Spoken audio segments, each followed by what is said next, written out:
తమ్ముడు, చెల్లి, ఎప్పుడైనా మాంస సంబంధమైన బలం మీద నువ్వు ఆధారపడితే, నాకేం మా నాన్న ఉన్నాడు, నాకేం మా బంధువులు ఉన్నారు,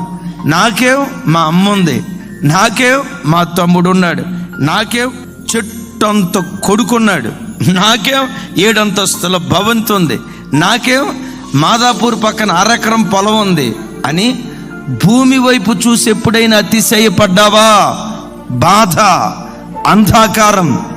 భయానకరమైన చీకటి మనకు ఆవరిస్తుంది. నేను ఎప్పుడు చెప్తా కదా, క్రైస్తవుడిగా ఎప్పుడు నీ గుండెల్లో నాకేం నా యేసయ్య ఉన్నాడు, నాకేం నా ఆరాధ్య దైవం నాకు తోడుగా ఉన్నాడు, ఏనాడు ఆయన నన్ను విడిచిపెట్టడు, ముదిమి వచ్చే వరకు నన్ను ఎత్తుకుని వాడు ఆయనే, తల్లి వలె ఆదరిస్తాడు, తండ్రి వలె ధైర్యపరుస్తాడు, ఓ మంచి స్నేహితుడి వలె నాకు చేయూతనిచ్చి పైకి లేవనెత్తుతాడని ప్రతి క్షణం నాకేం నా దేవుడున్నాడనే మాట నీ నోటొచ్చును గాక.